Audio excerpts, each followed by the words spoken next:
Well, that brings me to a question that I wanted to ask you about. You know, when you saw the fight that was happening early on when NORML was established, compared to the fight that happened in the 90s, you know, there was a big push. I remember I was in college, and there was a big push, you know, about medical use changing. A lot of states were getting ready to adopt.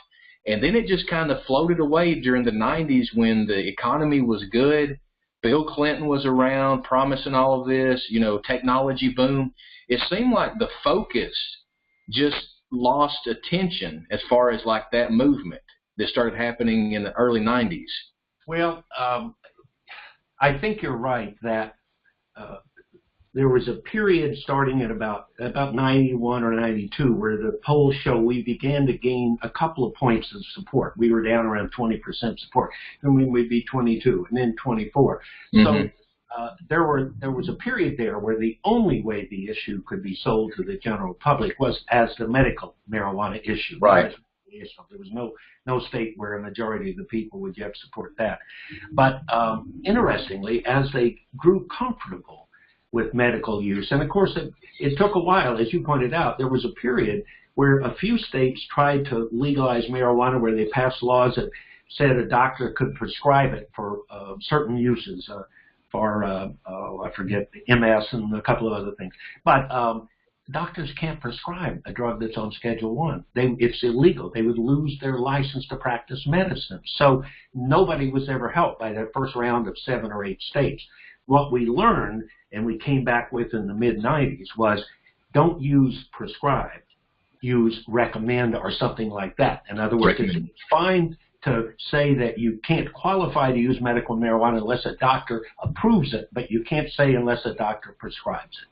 And so once those medical states then began to jump on board, what we didn't know for sure at the time, but it certainly proved true, a lot of people began to notice that seriously ill patients were finding marijuana to be really helpful. Their tremors weren't as bad, or their, whatever the disease or condition was.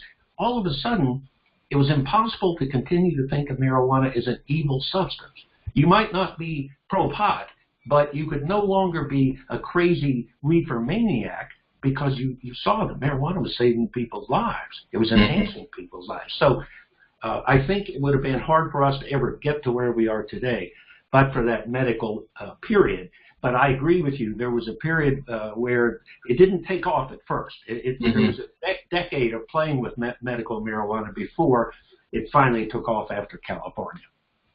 And what did you see like immediately after that? I mean, I was very familiar. I was again in the Southeast when California adopted the regulation to go medical. We were so ecstatic because we thought it was going to be a wave of states that were going to start adopting, and then it kind of slowed down. Do you see the same thing happening now? I mean, we're entrenched. We've got medical states over 30. Yeah, around 30. 31 now. We just picked up another one this week, I think. Oh, nice. So I think we have 31 now that have meaningful medical marijuana bills, and we have 9 states that have a full legalization. Right. I'll tell you, with legalization, first off, yes, I do think we're going to have a similar phase where you're not going to have large numbers of states go running out and replicate Colorado and Washington and California. Most of them are going to say, let me see how that works for a few years. And that's kind of the way it was with medical. What a lot of state legislators would say when we talk to them, let me see how that works in California for whatever, or wherever. Right. We don't have to rush into this. And that's okay. Actually, I'm fine, because what that kind of allows us to do is to develop a track record. The fact that Obama imposed the Cole amendments, he held the DOJ back so that they didn't interfere with Colorado and Washington or the first several states, Alaska.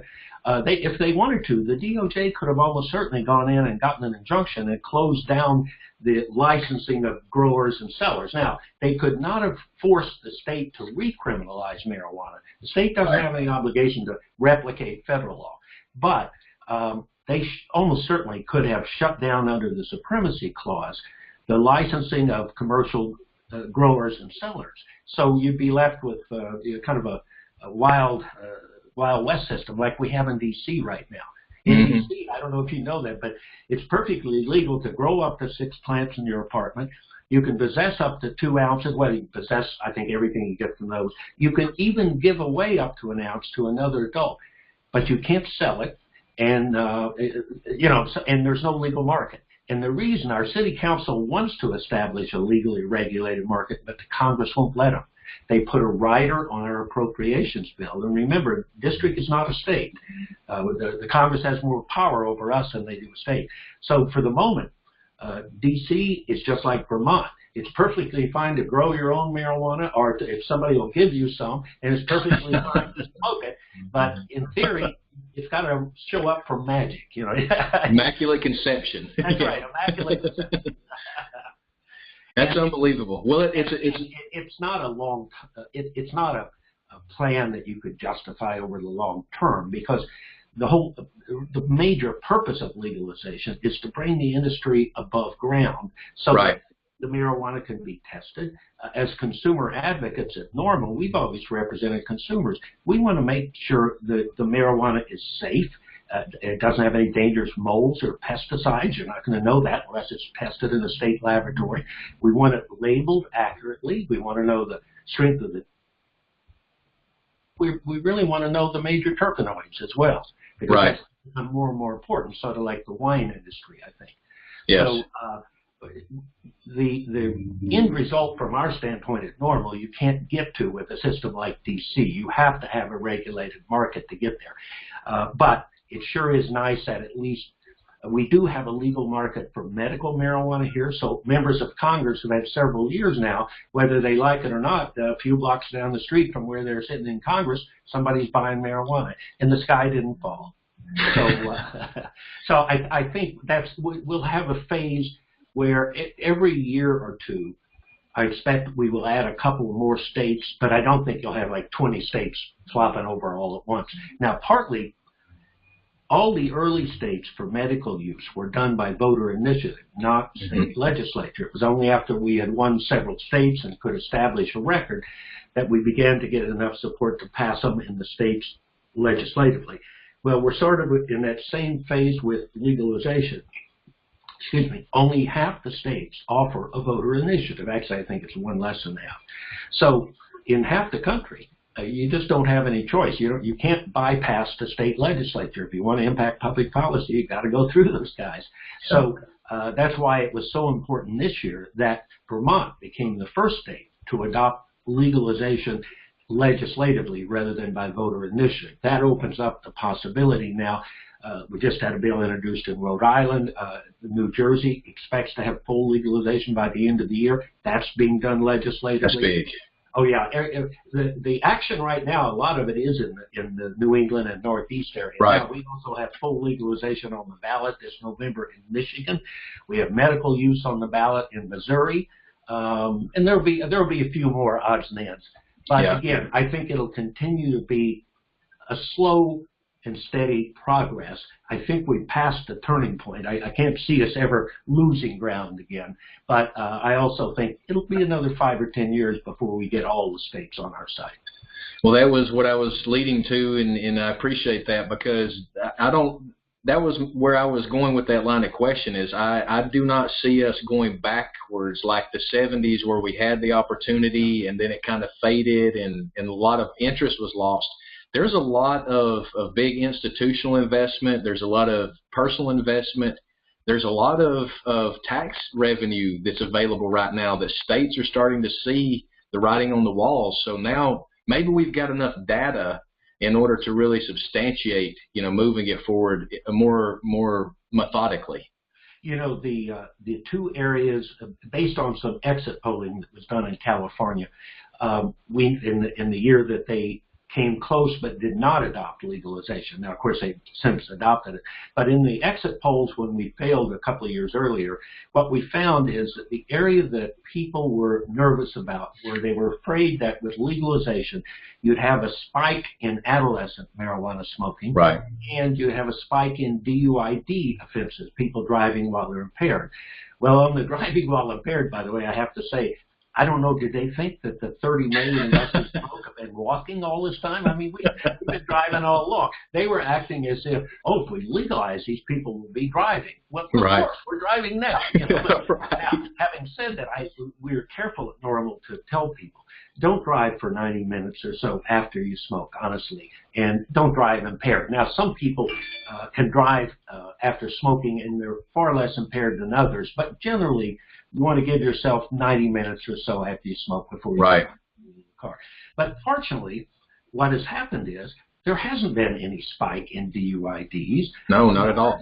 Nor has there been any increase in adolescent drug use. In fact, there was even in a couple of states, I think Colorado was one, they had a slight decrease in adolescent smoking once it was legalized. It may have been, it didn't have the same appeal. You know, kids don't want to do what their parents do. We all know it.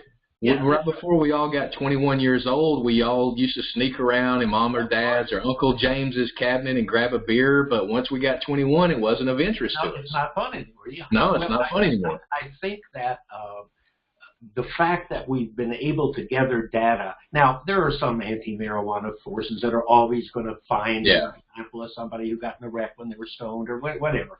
But overall, we've got the track record in these first 4 or 5 states now that refutes those concerns. So it'll get easier and easier as we go forward. And your other point, California alone expects to raise the industry expects to be a $6 billion industry statewide, raising $1 billion in tax the first year just in California. Yeah. So you can imagine the number of jobs that are being created.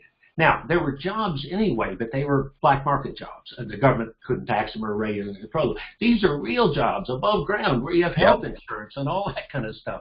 So, I do not believe that there's any chance that we would go backwards. I think we still have a lot of hard work to do to complete the job. Our goal at NORML, we want marijuana smokers treated fairly in all aspects of their lives. Yeah. And that includes, I don't want to deal with job discrimination. I should be allowed to smoke off the job. I obviously shouldn't be allowed to come to work in an impaired condition, but the fact that I smoke on the weekend should not cause me to lose my job if they drug test me on Monday. Yet, in almost all states today, that's still the law. That is. Same thing with child support. If you've got a young child and a nosy neighbor smells marijuana and complains to the state welfare agency, they presume you're a bad parent, but because you were smoking, they send someone out to do an inspection of your house, assuming that if you smoke, you must have a dirty house or something, and then they make you take a drug education course and a parenting course.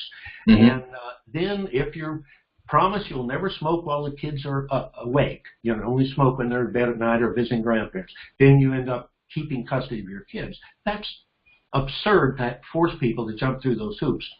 And I think there's another, I forget now. Anyway, there are a number of ways where practical aspects of a marijuana smoker's life, they're still not being treated fairly. We're not being arrested in most states now, not for simple smoking. Right. Some states we are.